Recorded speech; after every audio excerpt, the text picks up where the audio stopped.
Hello, everybody. Welcome to Dangerous Ideas. I'm Lee Camp. Thanks for joining me today. We'll talk about the $886 billion that our government has just passed, has just agreed to send to our military. But on top of that,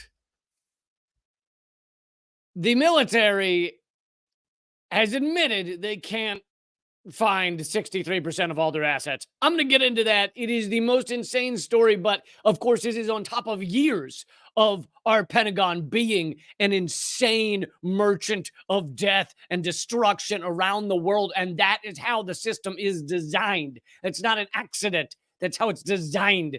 Anyway, I'm going to be getting into that. I'm also going to get into a bunch of updates about Israel, and we will start there. The genocide that Israel is committing against Gaza right now. Please take a second to hit thumbs up and share and all that good stuff. But let's start with this. So you, of course, saw the images that were going around. They were very viral images of Israel, the IDF, arresting Palestinian men and stripping them down to their underwear or naked and arresting them all at once. And people were saying, there's no way that's all Hamas. Who are those people? Many people said they had verified that those were some journalists, those were bakers, those were not just Hamas fighters. And now, buried in a bunch of this coverage is the fact that Israel is admitting up to 90% of those they have detained and stripped in Gaza are civilians, innocent civilians. Israeli security officials estimate 10 to 15% of detained Palestinians in published footage are actually affiliated with Hamas. 10 to 15%. So as they run around telling you that, oh no, this all makes sense because these are all terrorists, they are clearly not. And I know that might not surprise a lot of you, but when you see the evidence and when you see that our mainstream media refuses to actually cover the follow-up. So now some of the mainstream media did cover the fact that these men, these people were being arrested and stripped down naked, forced to put on a little theater there where they're slowly walking up and throwing a gun in a pile because, whenever a military arrests 100 men, they leave them all with their guns for a good long time. That's just how you do it. You're like, hey, fellas, take off your shoes and just hang on to your guns for as long as possible. Right. Anyway, we're now seeing that they are admitting that it's 10 to 15% of those people are actually affiliated with Hamas in any way. At the UN, as I covered extensively the other day on this live stream, the U.S. was the only country to veto a ceasefire, a demand for a ceasefire. But now we see the vote from the General Assembly, separate from the Security Council, which is the more powerful arm of the UN, even though the UN's barely powerful at all. But UN members supported a Gaza ceasefire in an overwhelming 153-10 vote. This means by far, most of the world's countries are supporting a ceasefire right now. Only 10 countries could even be pressured by the United States and Israel. And if you take out United States and Israel, you got 8 countries. Only 8 countries could be pressured by the United States and Israel to not support this ceasefire. Let's see. The final vote was 153-10. The Egyptian ambassador said that humanity has prevailed. This resolution must be implemented immediately. The Israeli aggression on Gaza must end. This bloodshed must stop. It just shows how out of step the U.S. and Israel are with the world on this. The world, even countries that are not known for their human rights records, are horrified by this genocide that's ongoing. Something else Israel has begun doing is pumping seawater into the tunnels built by Hamas underneath Gaza. And, so I imagine there are plenty of people that go, well, that sounds fine to me. That doesn't harm anybody. It just clears out the tunnels and that's fine. Well, actually, it can destroy the whole area. I mean, when you fill the entire land of an area, because that seawater is not going to stay in the tunnels, right? It's going to seep throughout the ground of the entire area, and you are salting basically. The people refer to salting the earth, which are salting a farm or something, was designed to destroy someone's crops. People would do it when they were trying to destroy an area, destroy a village. They would salt the earth so they couldn't grow anything. Well, that's what this is. It's not just clearing out the tunnels, it's salting the earth. But on top of that, you destroy the infrastructure. I mean, the ground becomes weak if seawater is being pumped in terms of, millions of gallons just throughout the land, throughout this 25-mile by 5-mile piece of land. The buildings are going to be on less stable land. It has huge ramifications, and yet it's barely even being covered. I mean, it's not even being talked about that much, because apparently our mainstream media is largely just fine with genocide. I mean, you'll see some reporting on it, but honestly, if you go and look at what videos CNN has been putting up over the past month, or MSNBC or Fox News or whatever, there's a lot of good pro-Israel propaganda, pro-genocide propaganda. Then there's occasionally an article or a video from the Palestinian or Gazan point of view, but 90% of the videos that are put up from these cable news outlets, etc., are just about nothing. They're about, Donald Trump showed up in court today. Meanwhile, you have tens of thousands being murdered, more explosive tonnage dropped on Gaza than the firebombing of Dresden. More, it's enough to equate to at least 3 Hiroshima atomic bombs now. We're closing in on 20,000 dead, and half of those children. The average percentage of children killed in modern warfare from the bombings is 6 to 8%. Which is still horrific. But in Gaza right now, it's like 43, 45%. That's the difference between what's going on in Gaza and what's going on in modern war around the modern war around the world. But so I wanted to bring you this story about Israel's ongoing efforts, not just to obliterate Gaza, which we've talked a lot about that, but ongoing efforts to also go after the West Bank. You all know about settlements, the illegal settlements, which, way predated October 7th, right? They've been going on for years and years and years, all the way back to the first Nakba. And the idea of the settlements is, it's similar to what the United States did in committing genocide against the native population across America. There were occasionally battles between the two, but a lot of it was just, we're going to go and we're going to put settlements in the middle of your land, and we're slowly going to push you out. And the U.S., did this over a couple hundred years, and they incentivized people to go running out to what they called the frontier and, live out there. And, one of the stories I know about it is in Oklahoma, in that area of the country where people were told they could have free plots of land if they went out there. And so everyone got ready to run out to Oklahoma area, that part of the country, and claim their land, claim their lot. Of course, ignoring that there were native peoples already living there. And, one of the term that it was used for people that jumped the gun, that ran out there and grabbed a lot before they were supposedly allowed to, was Sooners.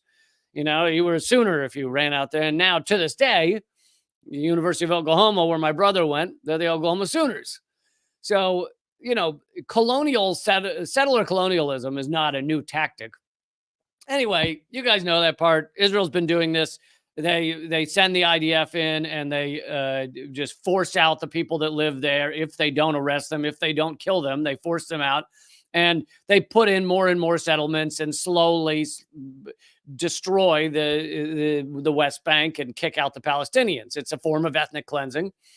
And until October 7th, there were a couple of things that made it take a little longer. For example, in Gaza, they're just committing full-on genocide. It's just, let's see how many people we can kill. They're trying to kill as many with disease as bombs. So just full-on genocide. And they've said outwardly that they want to kick every Gazan out of Gaza and push them, the survivors, into Egypt and surrounding countries. So that's one way they've sped up the stealing of this land. But in the West Bank, obviously there's been a lot of imprisonment, stealing more hostages. Israel, these are old numbers, but they pre-October 7th, Israel had 5,000 hostages, 5,000 political prisoners, many of them children. Post-October 7th, in the weeks that followed, they kidnapped another 5,000 people. So they had 10,000 political prisoners, hostages. Now that's much higher. I don't know the accurate number for right now, but thousands of those have come from the West Bank, not just Gaza. They've been grabbing people in the West Bank and imprisoning them. And anyway, the other thing that slowed down some of this settler colonial process, which is illegal under international law, illegal according to the UN, some of what slowed it down is the Israeli government had a process of like 5 steps to slow down not to slow it down, but to just make sure it was legitimate, to make sure they could pull it off, to make sure that, various steps to allow for new settlements. They, before October 7th, this past summer, reduced that to 1 step. One minister signed off on any settlement. All you had to do is request a settlement, sign it off, and we're talking hundreds of settlements.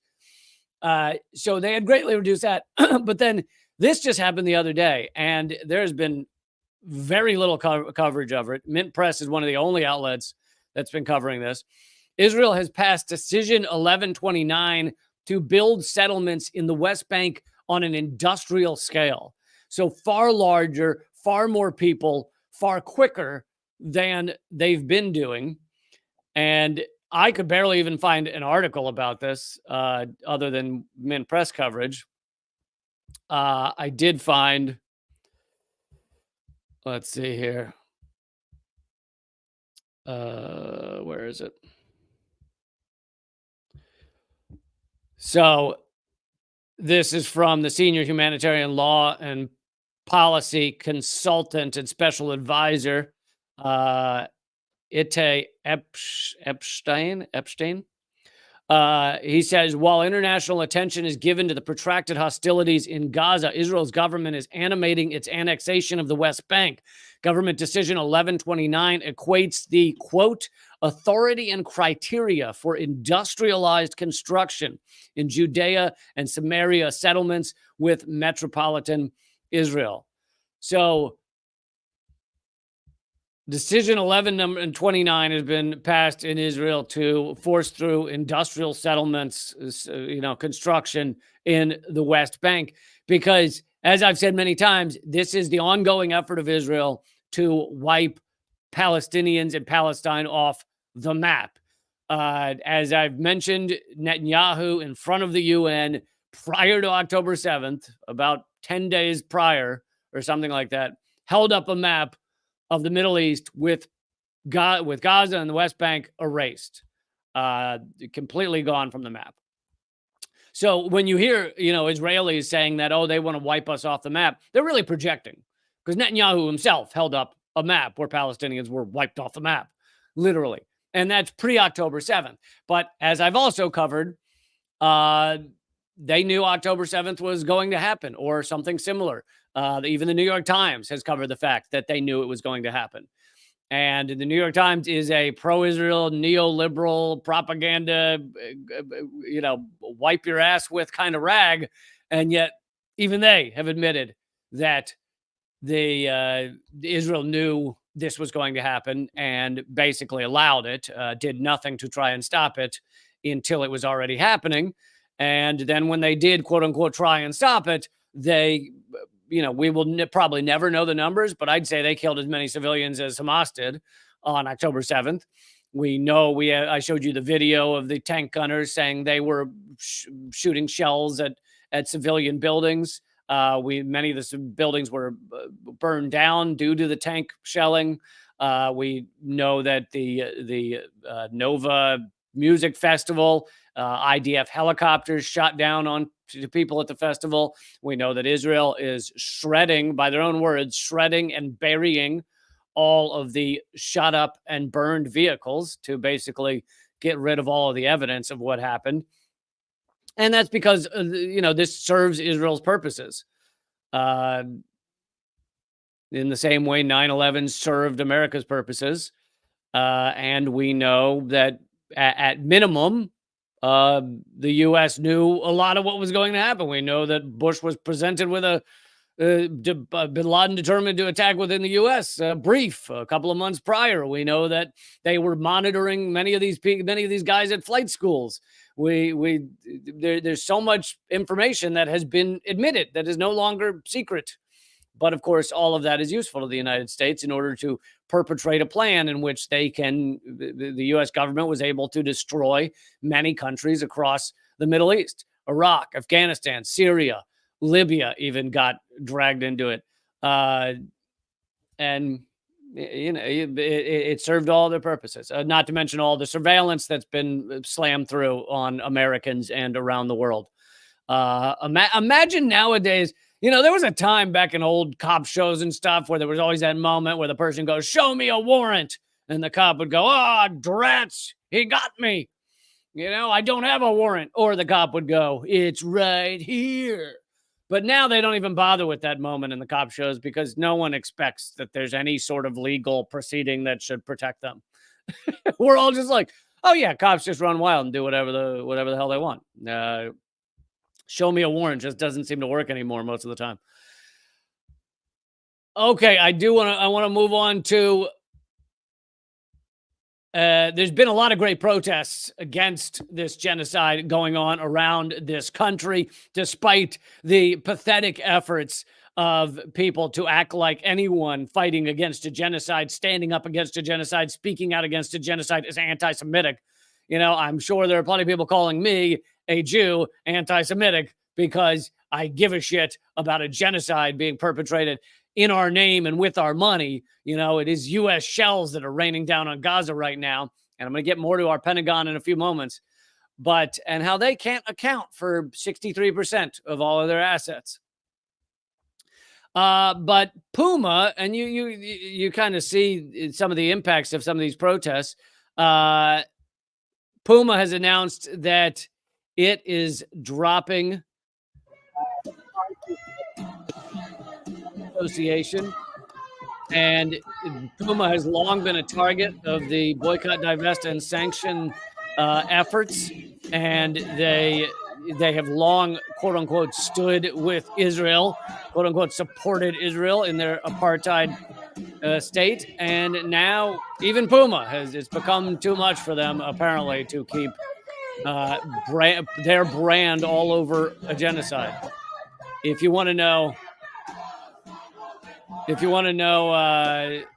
the other brands that are benefiting and supporting and profiting off this genocide and off of the Israeli apartheid state, you can watch my video, Top 11 Companies Supporting this genocide or supporting Israel. And that video you can find it at Breakthrough News. I imagine if you were to do a YouTube search, you could probably find it pretty quick. But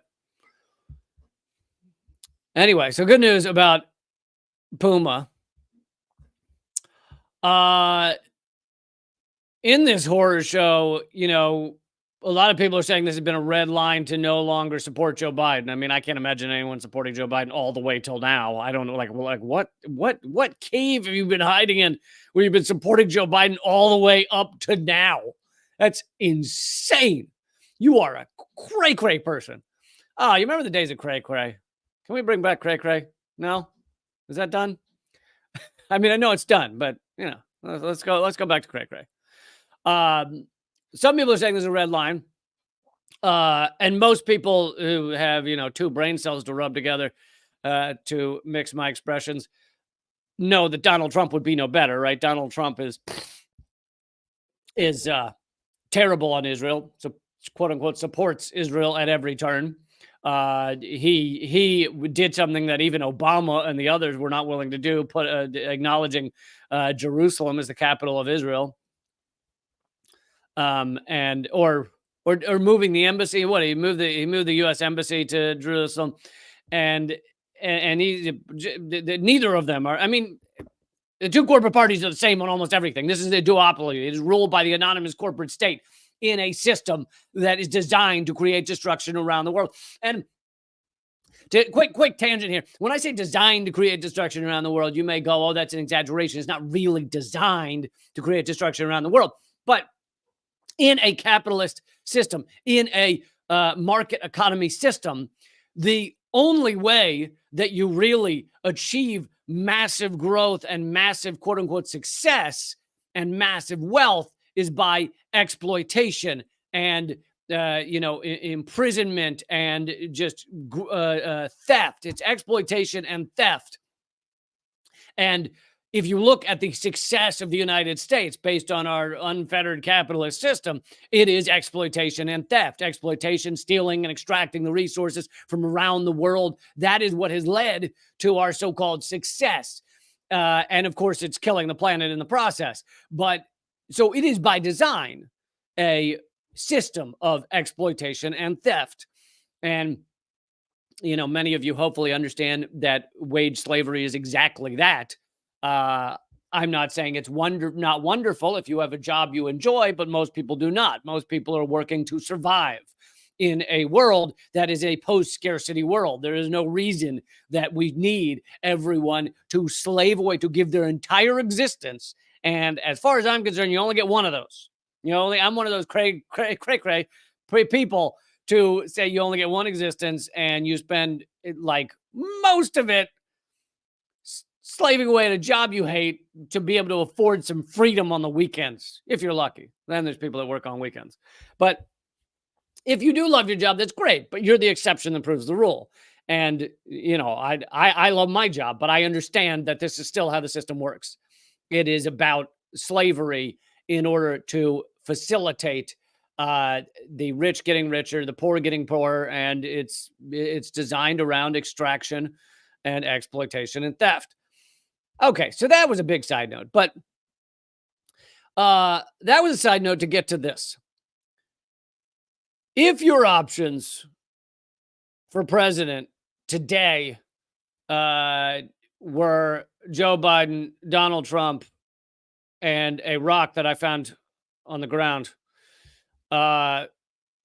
what would you choose? And I have done that poll yet again over on my Twitter. And the answer is a literal rock I found is winning 59% of the vote. And actually, I give a fourth option, which is other. So I did allow people the other option. So it's Joe Biden, Donald Trump, literal rock, or other. And literal rock is winning with 59% of the vote. Other is second place, 22%.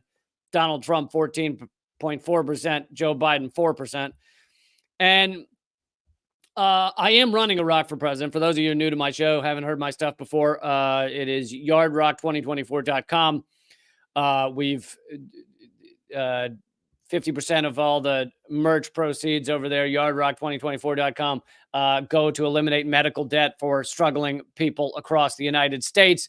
And we have already eliminated $70,000 of medical debt because a tiny donation via RIP medical debt multiplies the amount that's deleted.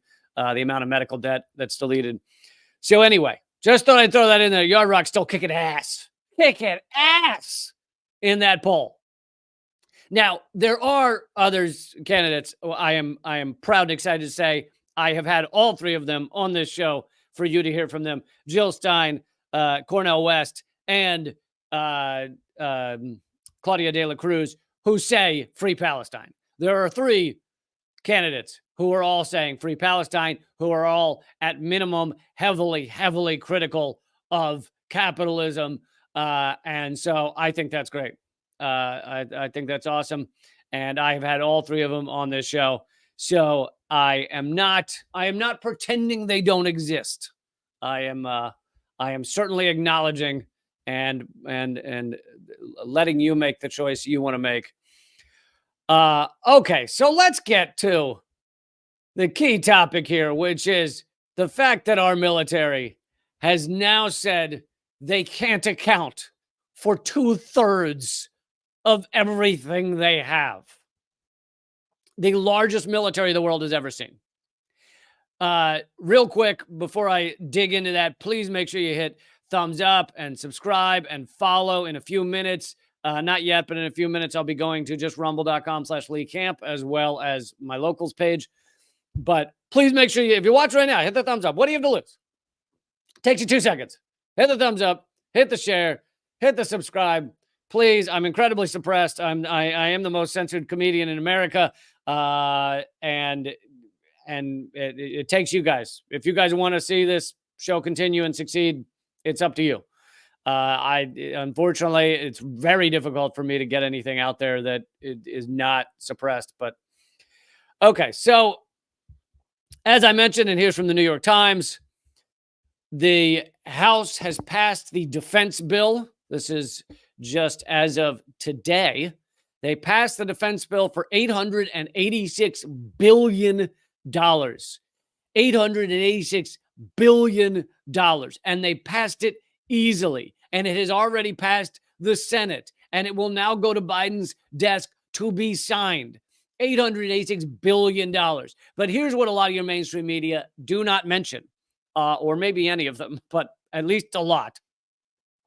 First of all, it's not the budget for the military is not $886 billion. I know that's the number will be thrown around. That's the number you hear from even awesome people who are fighting against our the largest death machine the world has ever known.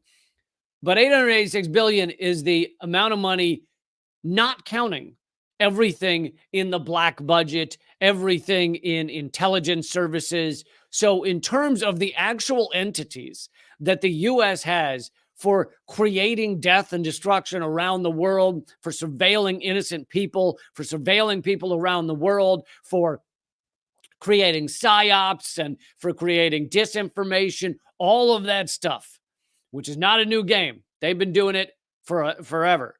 But all of that stuff, we don't know the numbers because some of it is black budgeted. We literally can't know how much they're spending on this. But estimates range from 1.2 trillion to 1.6 trillion, possibly double what we're seeing here. So the 886 billion, which is an insane number to throw around, just to remind everyone, if you make $40,000 a year after taxes, which sounds pretty good to me, if you make that much after taxes, in order to make $1 trillion, which is the defense budget roughly, you would have to work for 25 million years. So just so you now can have some idea of what that number is. 25 million years to make $1 trillion. That's literal. That's not a joke. I know that sounds like I'm making up a number. That's a literal number. 25 million years. All right. So not only is there the black budget and everything that goes way over $1 trillion, on top of that, mainstream media will never mention and it's no longer 21, but I'm going off of the old numbers because that's when the articles were written. As of 2018, there were $21 million. Did I say million? Yeah, right. $21 trillion of unaccounted for adjustments, quote unquote, on the Pentagon's books. Basically filling in gaps where they can't make things add up. $21 trillion. Now that number, many say it's up to 35 trillion. It's far higher now because it's been another 5 or 7 years. But it is tens of trillions of dollars of, quote, unaccounted for financial adjustments on their books. And if you were to Google this fact, the first things you'll find is the mainstream media trying to refute it.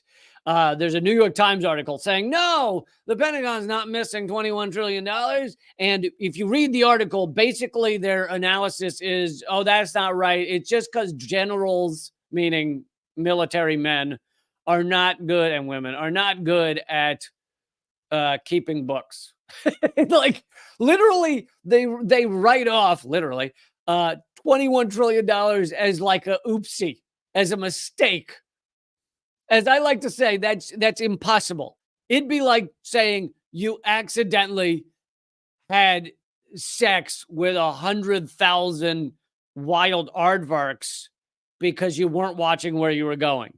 You cannot accidentally do that much. Sure, one or two, absolutely. You can end up stooping a couple of aardvarks because you weren't looking where you were going. But when it gets to 100,000, there's a game plan there, okay? I'm sorry. There's a game plan. Okay, so that was just to go over some of the numbers there of what was just passed by our government, the hundreds of billions being thrown around. So now, here is from the Pentagon. I want to repeat. This is their own saying. This is not me. This is not me digging through some other books and going, I think they're missing things. This is the Pentagon saying this. And I'm showing you on the screen here from Responsible Statecraft, which is not a radical outlet. This is a very standard middle-of-the-road outlet. Pentagon can't account for 63% of their nearly $4 trillion in assets. 63% is nearly 2/3. They almost can't account for 2/3 of everything they have. Excuse me. They failed. So they just failed their 6th audit. The Pentagon has been audited 6 times. Now, they were legally required to be audited by law every year starting in 1996. They responded to that by going, we're not doing that. So that went on for years. Every year they come around and they go, hey, you're legally required to be audited. And they'd go, yeah, about that. No. Also, we have all the guns. Did I mention that? Yeah. So we're not doing the auditing thing and we have all the guns. So just so you know. And that was how it went year after year after year after year after year. Eventually, starting 7 years ago, the Congress finally forced them to actually audit themselves. Every time they audit themselves, it takes costs millions of dollars, and over 1,000 auditors going through the Pentagon's books, going through what's going on there, going through talking to personnel, all of that. And it takes about a year. And they just did it for the 6th time. And for the 6th time, they said, we have no idea. Literally, they walk out. They have a little press conference that most people ignore. And they usually say it on a Friday night when no one's paying attention. They walk out and they go, yeah, so about that audit, we failed it. We failed the audit. Good night. And literally, that's all it is.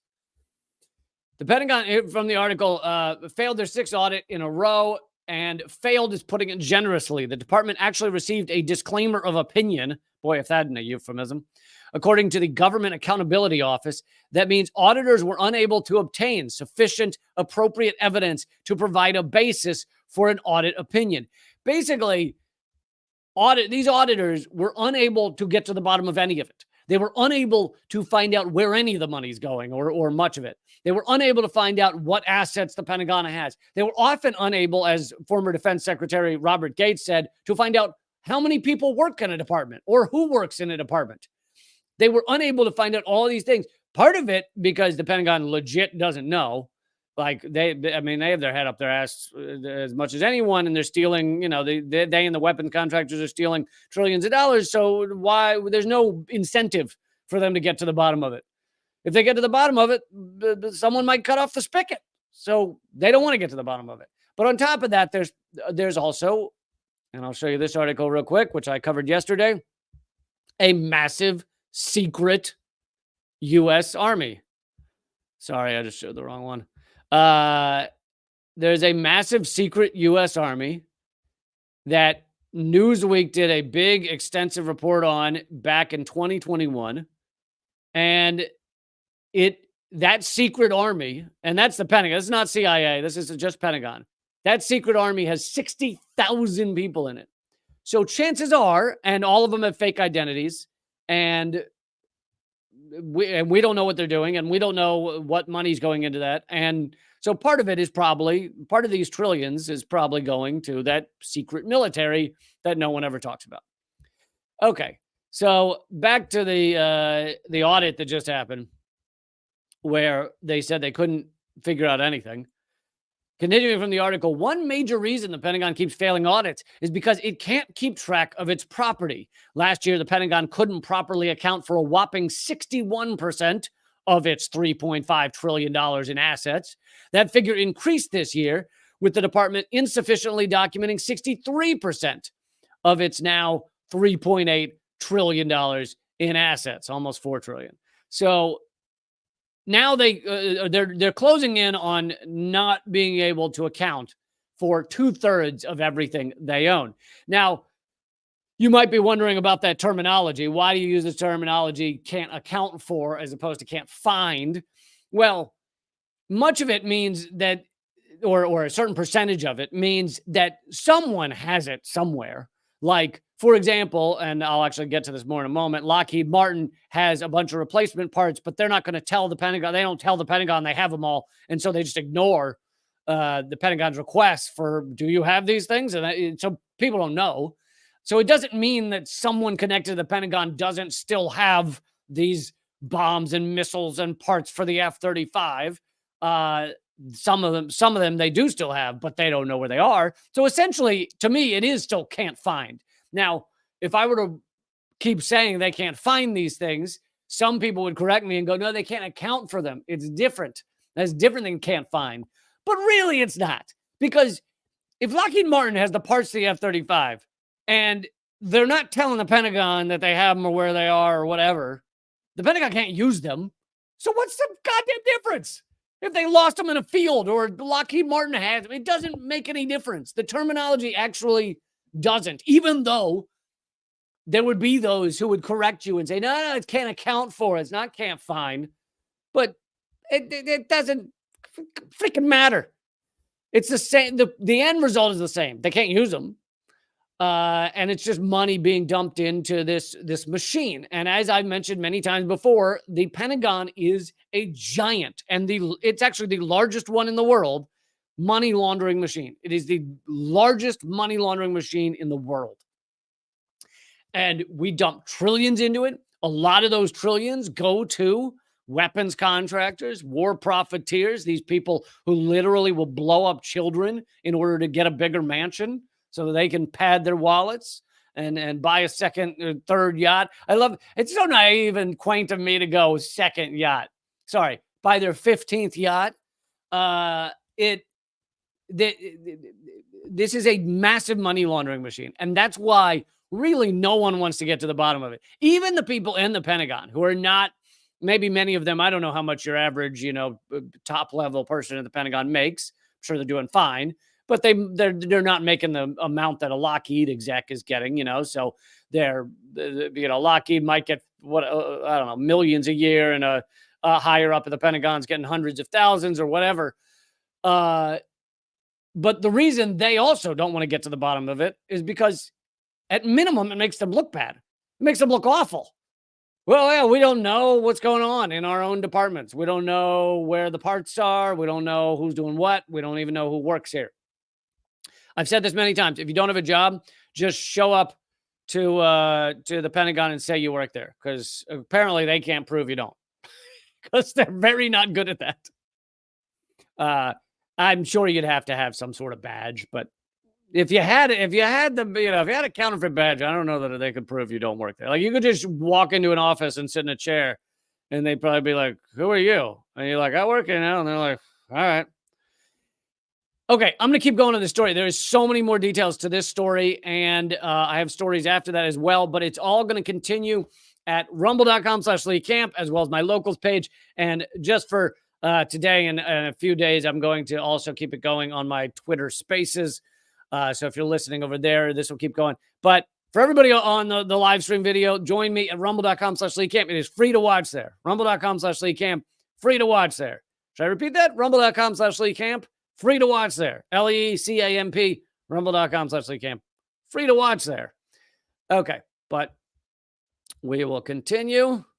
Just let me fix some of these things. And if you're at your end of the year giving time and you want to become a member, it is a whopping 38 cents an episode. $6 a month. Become a member at leecamp.net, which will forward you to my locals page and support this show.